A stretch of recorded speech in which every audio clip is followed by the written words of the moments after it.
बिस्मिल्लाहिर्रहमानिर्रहीम। अस्सलामुअलैकुम। उम्मीद करते हैं आप सब खैरियत से होंगे।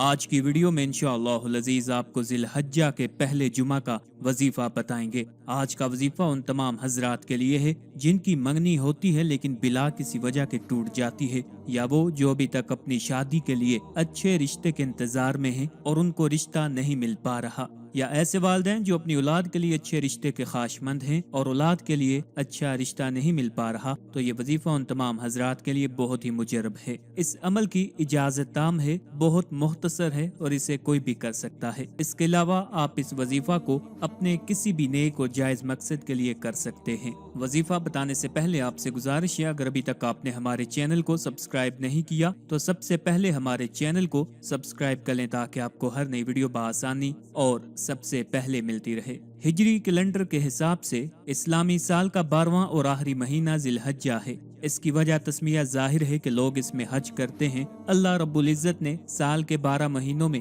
मुख्तलिफ दिनों और रातों की खास अहमियत और फजीलत बयान करके इनकी खास बरक़ात व खसूसियात बयान फरमाई हैं। कुरान करीम में इरशाद बारी ताला है, बेशक महीनों की गिनती अल्लाह के नजदीक 12 महीने हैं। अल्लाह की किताब में जब से उसने आसमान और जमीन बनाए इनमें 4 हुर्मत वाले हैं। यह सीधा दीन है, तो इन महीनों में अपनी जान पर जुल्म ना करो और मुशरिकों से हर वक्त लड़ो जैसा वो तुमसे हर वक्त लड़ते हैं, और जान लो कि अल्लाह पाक परहेजगारों के साथ है। 4 हुर्मत वाले महीनों में सबसे आखिरी महीना जुल्हज्जा है। बाकी हुर्मत वाले महीने मुहर्रमुल हराम, रजबुल मुरज्जब और जिलकात के हैं। यह महीना अल्लाह ताला के यहाँ ज्यादा काबिल एहतराम है, इसलिए इस्लाम से पहले दीगर मजाहिब में इन महीनों का एहतराम करते हुए लड़ाई झगड़े और जंगों की ताल से मना फरमाया गया था। हजरत अबू सईद हदरी रजी अल्लाह तआला अन्हु बयान करते हैं कि रसूल अल्लाह सल्लल्लाहु अलैहि वसल्लम ने इरशाद फरमाया कि तमाम महीनों का सरदार माह रमजान है और तमाम महीनों में हुर्मत वाला महीना जिलहज्जा है। जुल्हज्जा के पहले अशरा की बहुत बड़ी फजीलत है। इस माह की 10वीं तारीख को हजरत इब्राहीम खलीलुल्लाह अलैहिस्सलाम ने जो कुर्बानी अल्लाह रब्बुल इज़्ज़त की बारगाह में पेश की, तारीख़ आलम इस अजीम कुर्बानी की मिसाल पेश करने से कासिर है।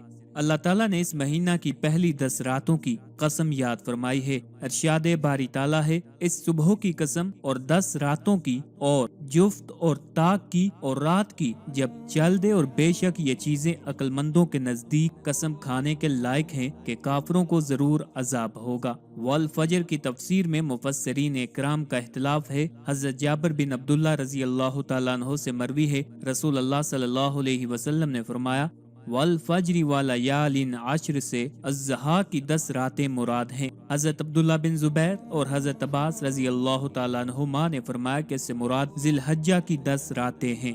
हजरत अब्दुल्ला इब्न अब्बास रजी अल्लाह तआला अन्हु ने बयान किया है कि जिलहज्जा के अव्वल अशरा में अल्लाह ताला ने हजरत आदम अलैहिस्सलाम की तौबा कबूल फरमाई और उनको अपनी रहमत से नवाजा। उस वक्त वो अरफा में थे। अरफा में हजरत आदम अलैहिस्सलाम ने अपनी खता का इतराफ किया था। इसी अशरा में हजरत इब्राहीम अलैहिस्सलाम को अल्लाह ताला ने अपनी दोस्ती से नवाजा, यानी अपना दोस्त और खलील बनाया। आप अलैहिस्सलाम ने अपना माल मेहमानों के लिए, अपनी जान आतिश नमरूद के लिए और अपने फर्जंद हजरत इस्माइल अलैहिस्सलाम को कुर्बानी के लिए पेश किया। इसी अशरा में हजरत इब्राहीम अलैहिस्सलाम ने काबा शरीफ की बुनियाद रखी। इसी अशरा में हजरत मूसा अलैहिस्सलाम को अल्लाह ताला से हम कलामी की इज्जत अता हुई। इसी अशरा में हजरत दाऊद अलैहिस्सलाम की लग़ज़िश यानी कि गलती को माफ किया गया।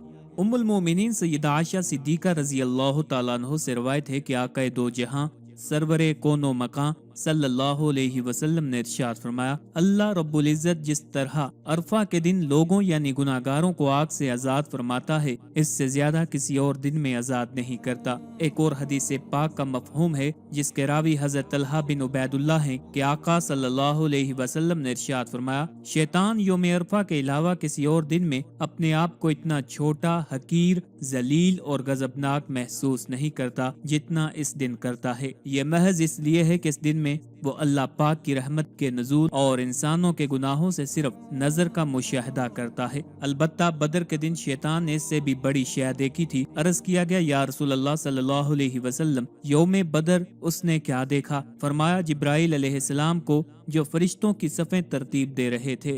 حضرت ابن عباس رضی اللہ تعالیٰ عنہ سے مروی ہے کہ رسول اللہ صلی اللہ علیہ وسلم نے ارشاد فرمایا، کوئی دن ایسے نہیں ہیں جن میں نیک کام اللہ تعالیٰ کے نزدیک ان دنوں کی نسبت زیادہ محبوب ہو، یعنی ان 10 دنوں عشرہ ذی الحجہ کی نسبت۔ صحابہ اکرام نے عرض کیا، یا رسول اللہ صلی اللہ علیہ وسلم، جہاد فی سبیل اللہ بھی نہیں؟ آپ صلی اللہ علیہ وسلم نے فرمایا، جہاد فی سبیل اللہ بھی نہیں مگر وہ آدمی جو اپنی جان اور مال کے ساتھ جہاد کے لیے نکلے اور ان میں سے کوئی چیز بھی واپس نہ لائے۔ علماء اکرام کا اس بارے میں اختلاف ہے کہ ذی الحجہ کے 10 دن افضل ہیں یا ماہ رمضان کے آخری 10 دن افضل ہیں۔ چنانچہ علماء نے عشرہ ذی الحجہ کو افضل مانا ہے اور کچھ اہل علم نے رمضان شریف کے آخری عشرہ کو افضل بتایا ہے، لیکن حضرت شیخ عبد الحق محدث دہلوی رحمۃ اللہ علیہ نے تحریر فرمایا ہے کہ عشرہ ذی الحجہ کے دن رمضان کے آخری دنوں سے افضل ہیں، کیونکہ انہی دنوں میں یوم عرفہ بھی ہے، اور رمضان کے آخری عشرہ کی راتیں ذی الحجہ کے عشرہ سے افضل ہیں کیونکہ انہی راتوں میں شب قدر ہے۔ سامعین، جیسا کہ بتایا ہے کہ اس عمل کو کرنے کی سب کو اجازت ہے۔ یہ عمل آپ نے ذی الحجہ کا پہلا جمعہ ادا کرنے کے بعد کرنا ہے۔ اگر کوئی پہلا جمعہ ادا کرنے کے بعد اس عمل کو نہ کر سکے تو عشاء کی نماز پڑھنے کے بعد بھی کر سکتا ہے۔ اول آخر آپ نے 11 بار درود شریف پڑھ لینا ہے، 100 مرتبہ آیت کریمہ پڑھنا ہے، لا الہ الا انت سبحانک انی کنت من الظالمین، نہیں ہے کوئی معبود سوائے تیرے، پاک ہے تو، بے شک میں ظالموں میں سے ہوں۔ اور پھر آپ کا جو بھی مقصد ہے آپ نے اس کے لیے بارگاہ خداوندی میں دعا کرنی ہے۔ حدیث میں اس آیت کریمہ کی نسبت فرمایا گیا ہے، یہ اسم اعظم ہے، جو اس کے ساتھ دعا کرے قبول ہوگی۔ علماء فرماتے ہیں کہ آیت کریمہ قبول دعا خصوصاً دفع بلا میں اثر تمام ہے۔ سعد بن ابی وقاص رضی اللہ تعالیٰ عنہ کی حدیث میں ہے، رسول اللہ صلی اللہ علیہ وسلم نے فرمایا کہ میں تمہیں اللہ تعالیٰ کا وہ اسم اعظم نہ بتا دوں کہ جب وہ اس سے پکارا جائے اجابت کرے، اور جب اس سے سوال کیا جائے عطا کرے۔ وہ دعا یہ ہے جو یونس علیہ السلام نے 3 تاریکیوں میں کی تھی۔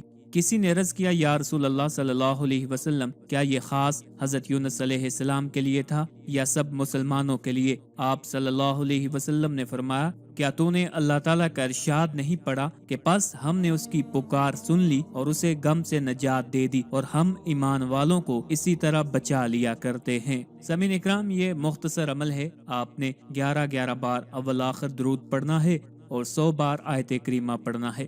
یہ بات ذہن میں رکھیں کہ آپ کا خیال اللہ تعالیٰ کی طرف ہونا چاہیے، کوئی بھی دنیاوی مقصد آپ کے ذہن میں نہیں ہونا چاہیے۔ اللہ تعالیٰ کی بارگاہ میں دعا کرتے وقت آپ کا دھیان مکمل طور پر بارگاہ خداوندی کے خزانوں کی طرف ہونا چاہیے۔ بہت ہی یہ مجرب عمل ہے، انشاءاللہ العزیز اس عمل سے آپ کا جو بھی مسئلہ ہوگا، پسند کی شادی میں رکاوٹ ہوگی یا رشتوں میں بندش ہوگی یا روزی مال و دولت میں اضافہ چاہتے ہوں گے یا نوکری کی تلاش کے لیے آپ اس عمل کو کریں گے، الغرض 1000 مسئلوں کا یہ واحد وظیفہ ہے جو حل ہے۔ جو بھی مسئلہ ہوگا وہ بارگاہ خداوندی سے حل ہو جائے گا۔ اللہ تعالی ہم سب کا حامی و ناصر ہو۔